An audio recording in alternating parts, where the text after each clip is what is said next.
Stage 2 LOX load is complete. We've got Stage 2 liquid oxygen loading complete. That means all propellants are fully loaded on the Falcon 9 first and second stages. The chill-in announcement was telling us that we've had enough time with the liquid oxygen running through the Merlin 1D turbopumps to get them down to the necessary temperatures to go into the ignition sequence. Currently, you can see a large white cloud coming off of the strongback. That's normal. At this stage, we are now, having fully loaded all the propellants, we're bleeding back the liquid oxygen in the fuel out of the system so that we're getting a little bit of venting overboard, and that gives you the large white plume, again, as that warm, humid Florida air mixes with the cold gaseous oxygen to give you the clouds. Falcon 9 is in startup. Call out. Falcon 9's in startup. Flight computers are now running the Falcon 9.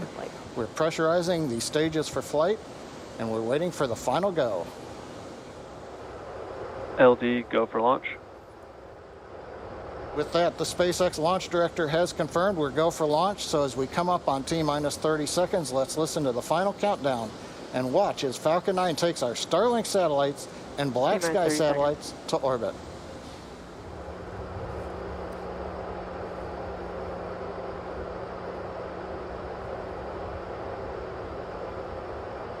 Stage 1 tanks pressing for flight.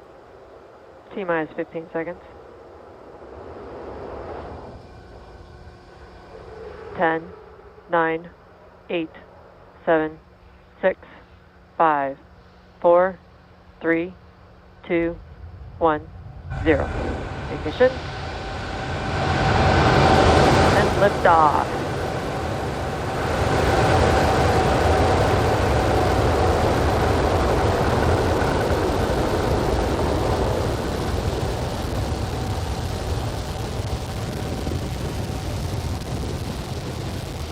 M1D propulsion is nominal.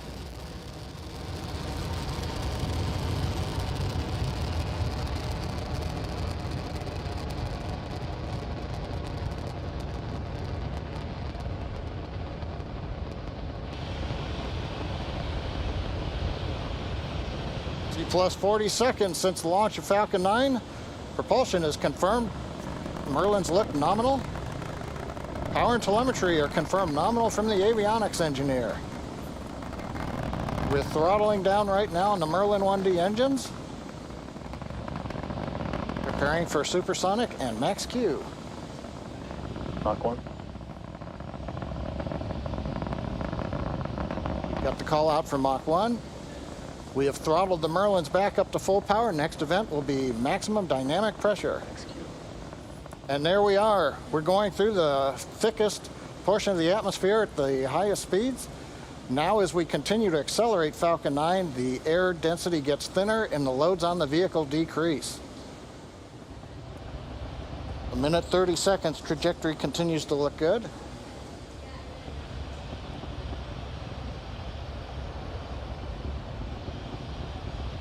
Back dechill. Back dechill indicates we're now beginning to bleed a little bit of liquid oxygen through the upper stage engine turbo pump to get it ready for ignition, coming up in just about 40 seconds from now.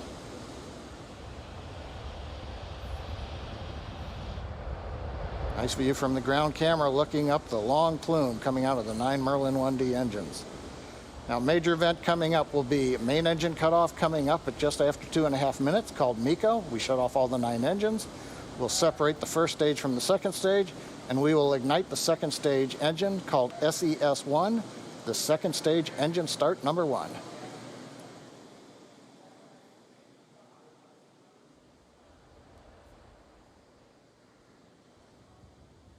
Beginning to throttle down.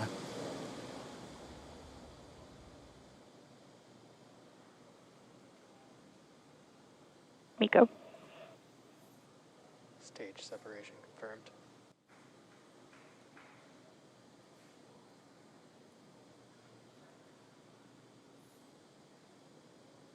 And we've got successful MVAC full power ignition. The view on the right shows the MVAC engine, the second stage now taking over, carrying the Starlink and Black Sky satellites to orbit. On the left screen, the first stage is continuing without power to coast to apogee, and you can see the large titanium grid fins beginning to open with the lights of the United States in the background as we slowly head up the eastern coast of America. Now, next coming up will be fairing separation. There's a view of the fairing. And we confirm fairing separation. So the Falcon 9 second stage continues at full power, carrying the Starlink and Black Sky satellites to the first of 2 orbits. The first stage is continuing to coast to apogee, and then it will begin to fall back to Earth, and eventually 2 burns to land on the drone ship in the Atlantic Ocean.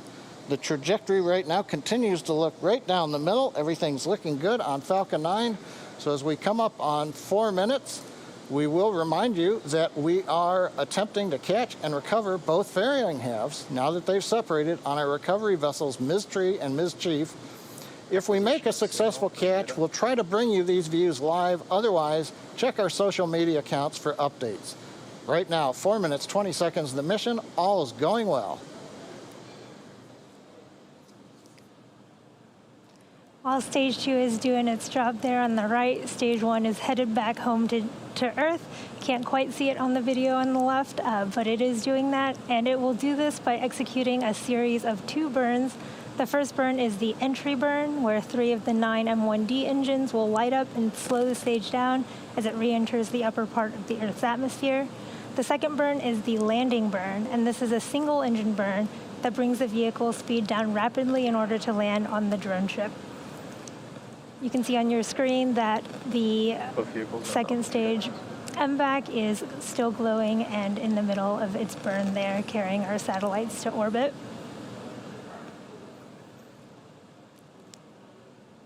So Stage 1 entry burn is going to start in just over a minute here at T plus 6 minutes and 21 seconds. Stage 1 is currently navigating home to Earth using both its grid fins, and that small spurt of light that you saw was a nitrogen burst from the attitude control system, which is nitrogen gas that helps to orient and guide the first stage as it heads home.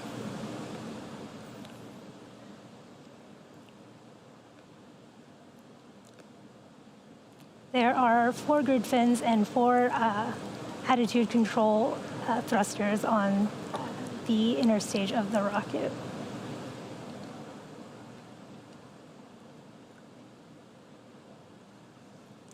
In just about 20 seconds here, we will hear the call out for the start of the Stage 1 entry burn. This burn will last 20 seconds. Again, it's a 3-engine burn that will slow the first stage down as it enters the upper parts of the Earth's atmosphere.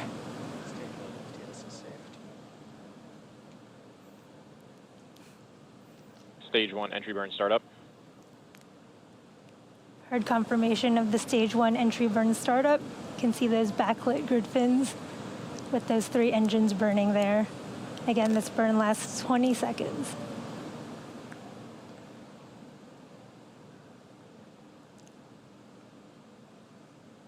Stage 1 entry burn shutdown. We've had confirmation of successful Stage 1 entry burn, and we're about a minute away from our landing burn. The landing burn will start at T plus 8 minutes, and it is also about 20 seconds long.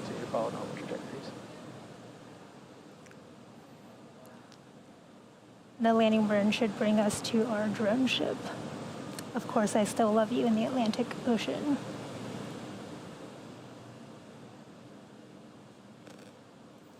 So we have briefly lost that first stage view, but we should get it back when we get closer to the drone ship. We're about 30 seconds out from the Stage 1 landing burn. Again, this is a single engine burn. It's the engine right in the middle.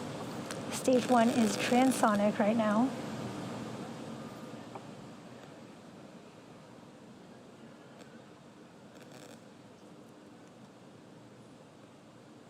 We're about 10 seconds from landing burn start.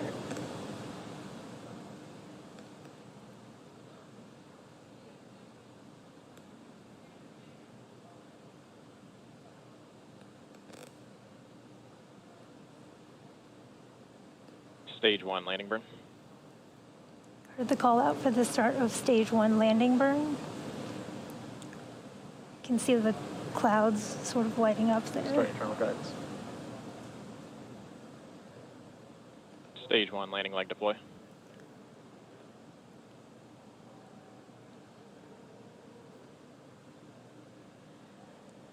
Wow, look at that stage 1 sitting on our drone ship. Of course, I still Stage love 1 you. landing.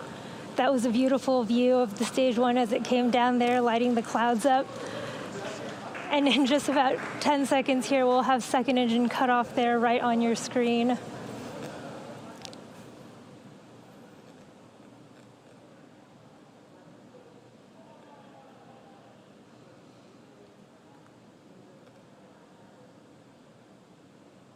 Seco. We've had confirmation of Expected loss of signal, Cape. second engine cutoff, and we're waiting for confirmation of good orbit out of this first burn here.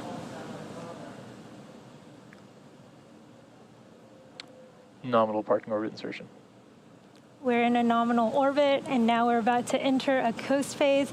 So we're going to take a quick break, but we're going to leave you with an animation that shows you where we are in the coast. We'll be back at about T plus 46 minutes and 30 seconds for a second stage relight.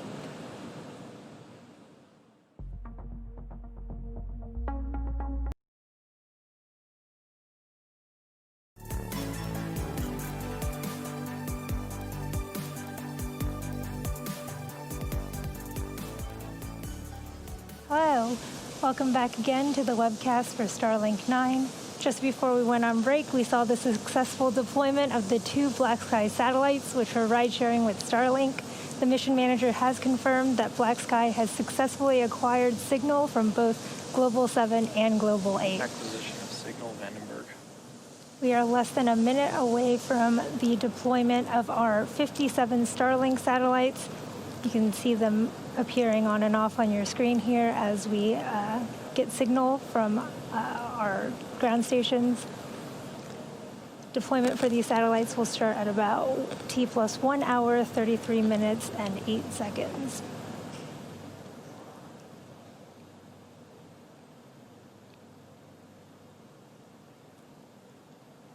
Again, the second stage will slowly spin and deploy the stack of 57 Starlink satellites. Coming up in just under 10 seconds here.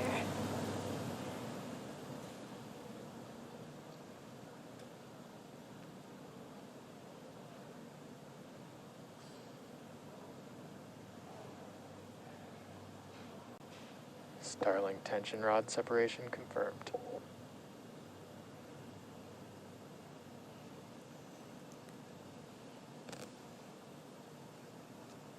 Heard the call out that we've had a successful deployment of our Starlink satellites. Oh, you can see the video just came back here of them floating away into space. To date now, we've sent 595 Starlink satellites into orbit. You can see on your screen there, the satellites are slowly separating from each other, and shortly they will deploy their solar arrays. Now, over the course of the next few days and weeks, these satellites will use their onboard ion thrusters to distance themselves from each other and enter their operational orbits.